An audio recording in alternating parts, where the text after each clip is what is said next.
One of the things I still vividly remember is waking up at 6:30, I don't know, and seeing my dad sitting in a chair reading and praying, and sometimes kneeling in a chair. And it was really funny because our cat would always just sit on his back while he was doing that.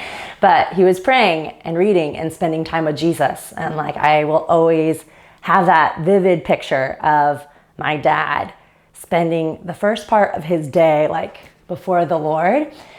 And that doesn't have to be part of your PFP, but the idea of that, when us as parents, as adults in our family, are spending time in the Word and in praying and doing things that fill our soul, our mind, our body, we are modeling that for our children. And it may just be an instant where they see us doing that or they overhear us talking about that, but those memories and those imprints are modeled before them. So when you think about that, they are watching, they are listening to everything that we are saying.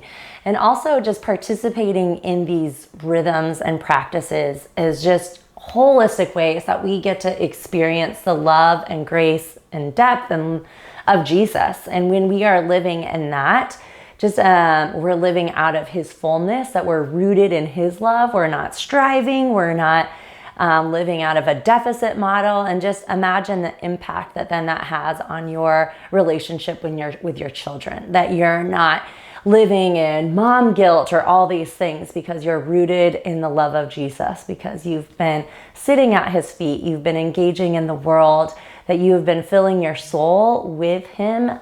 And that plays out into how we parent and how we interact with our kids.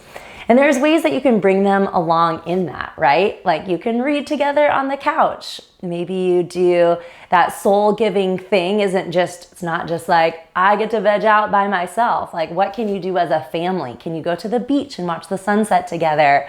Are you gonna go on a hike together? The strength. Can you go on a family bike ride together? What are ways that you can do these rhythms and activities that incorporate your kids and that they're seeing what it looks like to fully and holistically experience Jesus and his goodness and his creation out there, taking care of their heart, their soul, their mind, their body. All of it is going to have such a huge imprint on them and help them experience Jesus more holistically in the world, not just through memorizing memory verses or showing up to church, but that they taste and see that God is good, and they see their parents doing that all the time is huge. So know that they are watching and learning, and that you get to holistically show them Jesus.